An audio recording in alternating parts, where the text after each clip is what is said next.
Baik, kita lanjutkan ke topik berikutnya, yaitu chapter 3 terkait dengan equity based financing. Equity based financing PLS mods. Di dalam equity based financing kita akan berbicara mengenai musyarakah dan mudharabah. Musyarakah terkait dengan sharing, equity, business partnership, joint ventures. Mudharabah terkait dengan trustee, limited investment partnership. Oke, untuk memperkenalkan topik ini, perkuliahan kita semester ini adalah financial intermediaries. So, the bank generally acts as financial intermediaries. Bank itu adalah melakukan fungsi financial intermediaries atau perantara keuangan antara lenders dan borrowers. Bank di dalam hal ini adalah bank syariah. Dengan mengkonek antara saver dan borrower melalui financial products, bank mobility funds that impact kepada economic activities, maka terlaksanalah fungsi bank sebagai financial intermediaries. Jadi bank memberikan lending, loans kepada customer, memberikan loans kepada companies. Namun Islamic financial institution are less straightforward karena syariah prohibits certain transaction. Di dalam syariah sebagai financial intermediaries, bank syariah terkendala atau harus menghindari kepada produk-produk yang tidak mengikuti syariah laws. Ya, ada beberapa transaksi di dalamnya, di mana Islam prohibits making money by money. Ya, yang mengandung interest atau riba, yang mana saat ini 90% transaksi adalah di Indonesia adalah riba. 90% transaksi di Indonesia adalah transaksi riba. Karena apa? Bank syariahnya sedikit. Ya, bank syariah sedikit dan besaran transaksinya 90% di dalam interest. Kebayang nggak? Ya. Jadi kita bebannya berat mata kuliah ini ya. Beban kita di mata kuliah ini berat karena 90% transaksi di Indonesia adalah transaksi riba. Semua pakai bunga, ya. Sebagaimana Al-Qur'an berkata, Allah berkata, ya. Apa tadi ayatnya? Apa tadi ayatnya? Ayo, udah lupa lagi ya.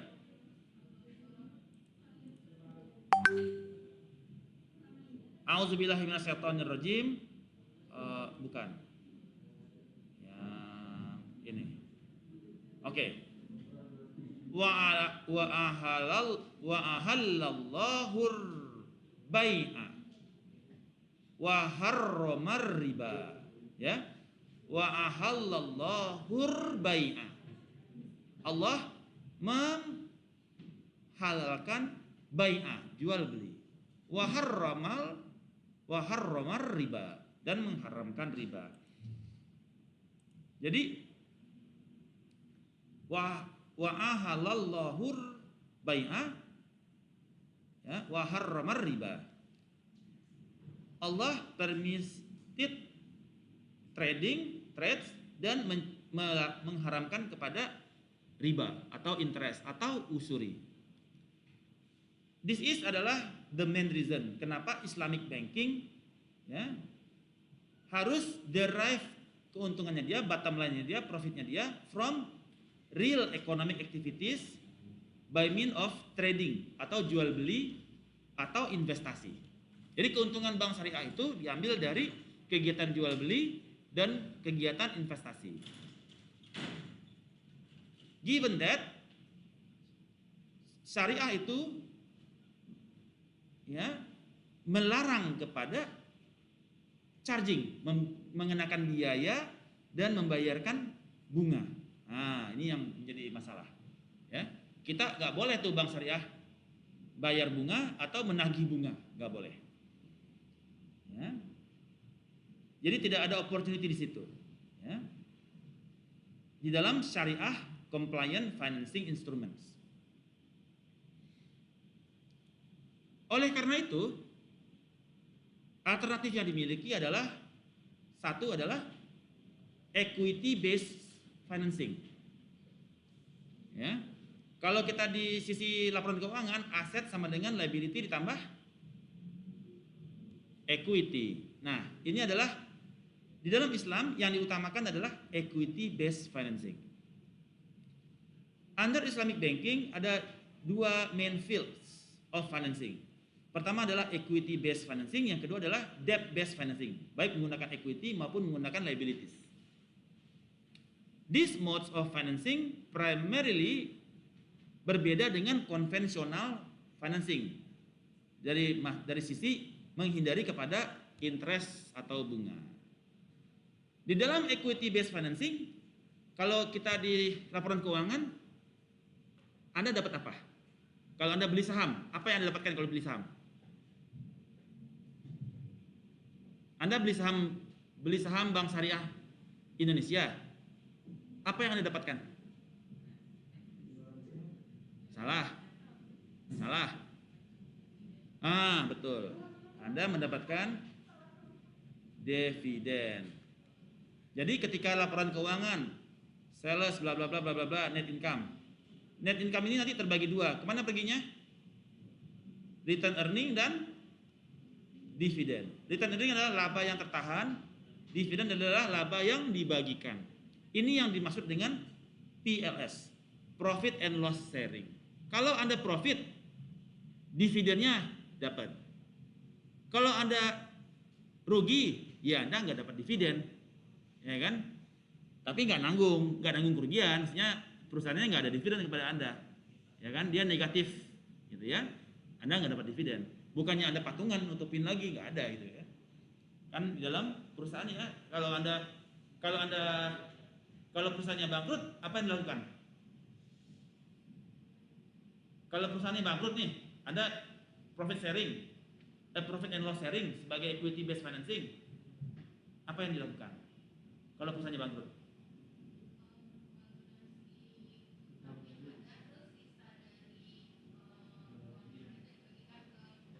Ya, betul. Jadi Anda mengajukan ke pengadilan niaga, mengajukan pilot. Wah, ini udah 3 tahun nih nggak dapat dividen. Udah kita pilotin aja perusahaannya nih. Kita ajukan ke pengadilan niaga. Ini perusahaan dipilotin aja supaya mereka jual semua aset, dilelang semua asetnya, kemudian dilunasi hutangnya dan dibayarkan saham-saham si pemegang saham. Ya. Nah, ini disebut dengan equity based financing. Di dalam equity based financing ini ada terkait dengan dua akad. Yang pertama adalah akad musyarakah, yang kedua adalah akad mudharabah. Akad musyarakah ini adalah sharing saham. Jadi Anda partnership, joint ventures. Jadi Anda taruh saham di company. Itu musyarakah. Ada akadnya bahwasanya Anda partnership dengan atau sisi bank, dia partnership dengan perusahaan. Dan mudharabah. Mudharabah ini adalah investasinya. Ya. Apa yang dimaksud dengan musyarakah?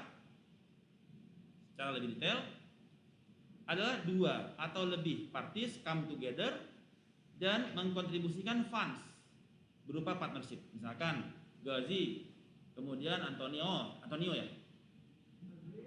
Azriel. Ini siapa? Ahmad. Bertiga, kemudian kita bikin startup yuk. Kemudian gimana kalau kita, ya udah, berapa lu punya duit modal? Nah, itu disebut dengan musyarakah. Mereka mengumpulkan contribute funds di dalam partnership, dan melakukan sharing kepada profit and loss company berdasarkan jumlah modal yang disetorkan. Misalkan 30, 40, keuntungan 30%, 40%, gitu kan? Karena kita modal yang contribute funds-nya di dalam partnership-nya disesuaikan persentasenya. The profit ratio itu tergantung kepada agreement, ya. Belum tentu juga berdasarkan kontribusi kapital secara mutlak, ya. Misalkan yang satu modalnya teknologi gitu kan, yang lain modalnya duit, yang satu lagi modalnya teknologi atau modalnya kepandaian, ya. Dia juga memiliki kontribusi di dalam company. Jadi diberikanlah saham 10% karena dia yang day to day mengerjakan activities. Nah, however, the losses must be determined according to the percentage of one share in the investment. IJMA, ya, menyepakati bahwasanya loss juga in accordance with the ratio of its investors. Kemudian the profit yang didapatkan mesti merefleksikan kepada profit yang sesungguhnya diterima oleh perusahaan. Jangan sampai kita penipuan. Sebenarnya dia untung, lapor ke bank dia rugi, bisa aja kan? Sehingga dia nggak bayar utang kan? Dia ngelapor dia rugi, padahal sebenarnya dia untung. Kayak Anda deh, ada teman Anda minjem mobil Anda buat gokar. Bayar dong, udah seminggu nih. Lu nyewa mobil gua, aduh bro, nggak ada penumpang seminggu ini, gitu kan? Artinya harus tidak mendisclose pendapatannya dia yang sebenarnya, ya. Nah ini artinya dia the profit harus sesuai dengan aktual, jangan sampai terjadi deceit atau penipuan. Di dalam musyarakah, contohnya seperti ini, ada investor A, investor B, ya, punya modal 10 miliar US dollar, 25%, 30 miliar, 75%. Mereka membentuk business ventures, ya. Kemudian bentuk ini disebut dengan equity partnership. Jadi dia membuat business venture yang menjadi musyarakah, berserikat. Musyarakah, berserikat, berkumpul, ya. Musyarakah, syarikat, berkumpul. Mereka berkumpul membentuk joint venture, ya. Contohnya, kalau yang tolong suaranya noise, ya. Ada 3 investor, kontribusi 10, 30, 60, ya. Profit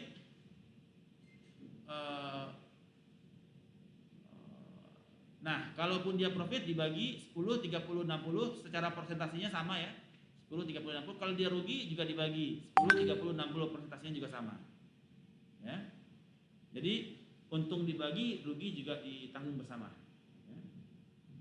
Oke. Ini disebut dengan musyarakah. Salah satu contoh musyarakah adalah mortgage atau KPR. Nah, di dalam KPR ini disebut dengan diminishing musyarakah. Musyarakah yang sedikit demi sedikit menghilang. Jadi perserikatannya akan berakhir ketika KPR-nya jatuh tempo, selesai, sudah lunas. Metode ini dapat digunakan untuk pembelian properti atau aset berupa KPR, ya, atau mesin atau beli pabrik menggunakan diminishing musyarakah kontrak, ya, dimana klien sering kita kalau beli rumah kan kita diminta DP 20%, ya, DP kita 20%, sementara 80% dari bank. Jadi kita bersarikat dengan bank membeli rumah, ya, dimana klien will pay over time the installment, bayar installment dia tiap bulan untuk mencicil 80% ini. Tetapi karena si klien juga tinggal di dalam rumah, maka dia juga harus bayar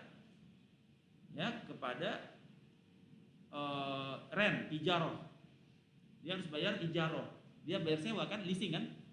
Dia bayar sewa kepada bank karena dia menggunakan rumah itu untuk dia pribadi. Jadi keuntungannya di bank dia dapatkan dari ijarohnya. Karena rumahnya dipakai, dia bayar sewa lagi tiap bulan. Ya. Jadi yang 80% dia tanpa bunga, dia dapat keuntungan dari ijaroh. Karena rumah itu dia tempati. Nah, itulah yang over time the client will own the more equity in the house. Jadi kan dia sifatnya lunas sebagian, lunas sebagian lagi sampai akhirnya the client own more equity, the complete equity.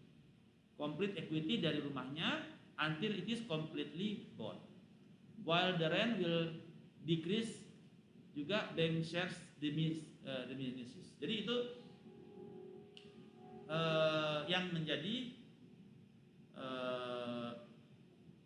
jadi di dalam 80% itu barangkali sudah termasuk di dalamnya sewa. Jadi sewanya sudah masuk di dalam, jadi dia tiap bulan dia bayar cicilan pokok dan membayar sewa. Nah, itu yang metode bagaimana bank bisa make profit dari mortgage menggunakan musyarakah. Sampai sini, any questions? Biaya sewanya akan turun terus. Ya. Ya. Setelah kita nambah akan berkurang terus biaya sewanya. Biaya sewa tetap dong. Iya kan? Sewa kan tetap. Walaupun kita sudah punya. Oh iya, harusnya menurun ya. Biaya sewa menurun karena kepemilikan kita lebih tinggi daripada bank kan. Lama-lama kan semakin tinggi kepemilikan, sewanya menurun. Iya, menurun. Ya. Tapi konsepnya kebayang ya. Mortgage. Oke. Nah, yang ini tidak di Indonesia tidak kayak begini.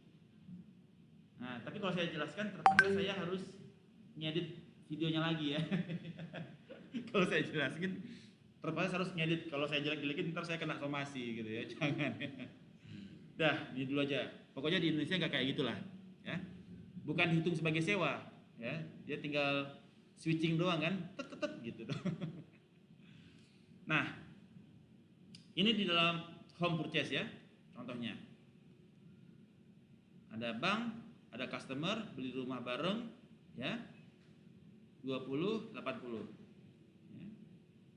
Sampai dia, jadi ketika bank pemilikannya 0%, customer 100%. Nah, jadi dia ada 5 tahun, 10 tahun, 20 tahun begitu ya. Sampai akhirnya rumah menjadi milik, tetapi si pemilik juga membayar sewa kepada bank selama rumah itu ditempati. Jadi dia ada dua akad di dalamnya. Ada musyarakah dan ada ijaroh, leasing, sewa. Nah, ada dua akad. Bahwasanya dia setuju musyarakah dan yang kedua dia setuju untuk ijaroh, bayar sewa.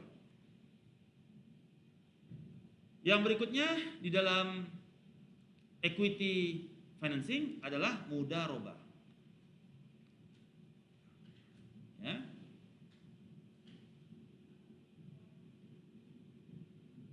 Ketika sebuah partnership requires funds known as such a contract requires one partner with the funds known as Robul Mal. Jadi di pemilik kekayaan, owner of wealth. Dan satu partner merupakan mudarrib, yaitu entrepreneur atau fund manager. Bisa saja terjadi lebih dari satu mudarrib atau fund manager to work together as a partner with the Robul Mal. Nah, Robul Mal ini biasanya bank ya. Ini bank. Kemudian ada lagi yang mudarrib fund manager. Nah, jika the business project is success, the profit is shared according to pre-agreed ratio. Typically, bank sebagai Robul Mal memiliki risiko yang besar karena ada risiko kehilangan ya uang. While the mudarrib lost time and effort if the project does not bear fruit. Jadi ada investment partnership di sini. Ya, Rabbul Mal may specify where they want the mudarib to invest their money. Oke.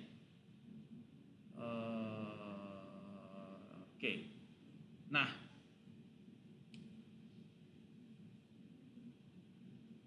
di dalam mudarobah ada investor, nah, ada mudarib. Investor adalah Anda sebagai penabung. Anda investor kan? Anda taruh duit nih atau di bank ya, uang Anda kan di bank. Kemudian mudarib sebagai company, perusahaan, ya, yang minjam uang ke bank. Mudarib perusahaan PT pinjam uang ke bank sebagai banknya investor. Mudarib pinjam duit. Ya. Konsepnya adalah mudarobah, yaitu investment partnership, di mana investor adalah bank, mudarib adalah PT. Ya. Membentuk business ventures, di mana mudarobah adalah kesepakatan untuk sharing of profit. Profit cannot be fixed amount. Untuk PLS financing, profit and loss sharing, kan nggak bisa fix dong. Bisa profit, bisa loss kan.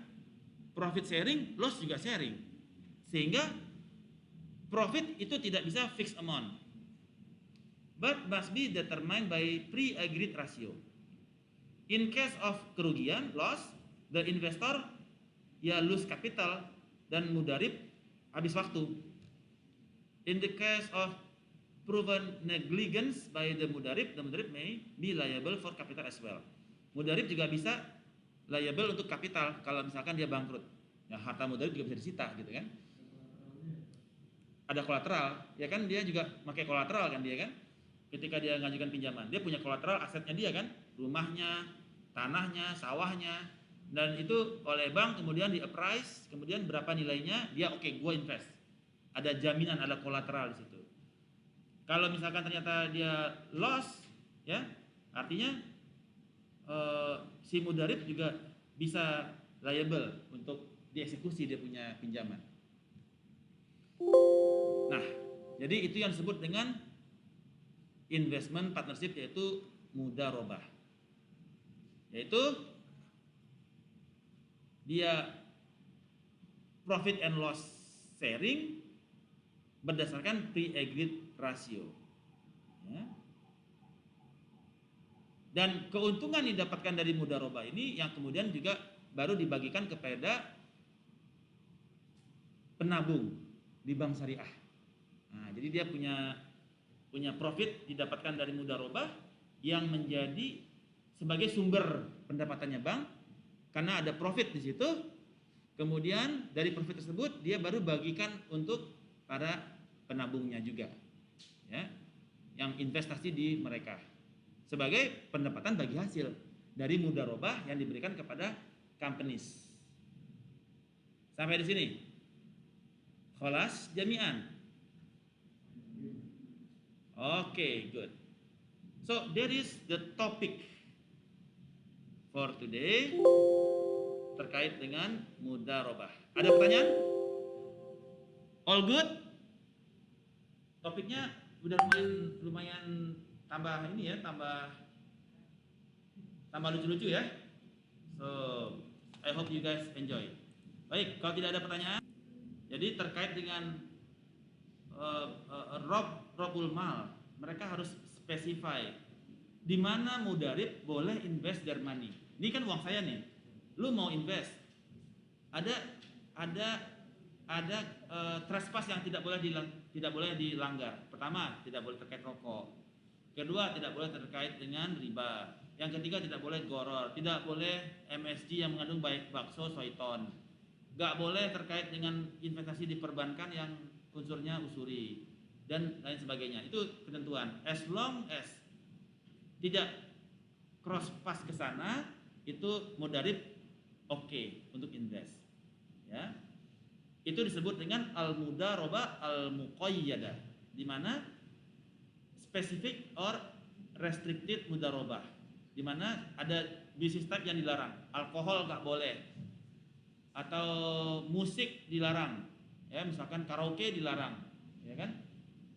Terus prostitusi nggak boleh, yang ada prostitusinya kan, karaoke, prostitusi, alkohol gitu ya, tempat hiburan malam itu dilarang. Nah itu disebut dengan al-mudarabah al-muqayyadah, artinya specific restriction. Kemudian otherwise mudarib is free to invest where they best see fit. Ya. Is free to invest where they best see fit. Al-mudarabah al-mutlaq. Unrestricted or general investment kalau di lain itu maka al-mudarabah al-mutlaq, diperbolehkan, mutlak, silakan. Asalkan tidak masuk kepada al-mudarabah al-muqayyad, daerah-daerah yang zona merah. Jadi al-mudarabah al-muqayyad masuk ke red zone. Nah, kalau yang al-mudarabah al-mutlak, mutlak diperbolehkan, mutlak halal, tidak ada restriction. Go, yes, terserah mau mana lo. Asal dia masuk kepada, tidak masuk ke dalam red zone yang muqayyadah. Ada pertanyaan lagi? Ya, silakan.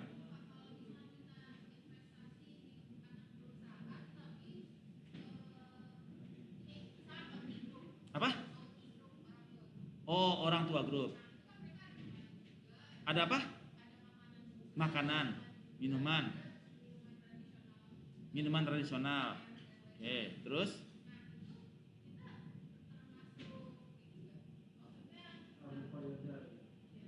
al-muqayyadahnya yang mana? Yang red zone-nya? Ada yang mengandung alkohol. Oke. Oh, kalau beda perusahaan nggak ada masalah. Ya anak perusahaan kan? Ya kita tidak boleh ke anak perusahaan itu kan? Kita investasinya kan bukan di grupnya kan? Kita kan kalau kita di grupnya nggak boleh, karena bercampur duitnya bercampur kan? Sama kayak pajak, uang pajak bercampur nggak dengan pajak bir? Bercampur nggak dengan pajak prostitusi? Iya kan? Maka nggak bisa, kita nggak boleh bercampur. Nah, kalau kita holdingnya itu di dalamnya masuk unsur yang haram, ya kita nggak bisa investasi di situ. Jadi kita harus meyakini bahwasanya subsidiarisnya dia itu halal semua. Subsidiaris company-nya itu halal. Sama kayak kita makan, panci kita bercampur sama suike, nggak boleh. Kita makannya makannya ikan halal kan, tapi pancinya pernah masak suike. Habis masak suikenya dikasih ke orang, masukin lagi ikan, kualinya sama. Nah itu sedikitnya haram, semuanya haram. Kebayang? Oke, ada pertanyaan lagi yang lain? Tidak ada? Kita lanjut ke post test. Hah? Soalnya nambah.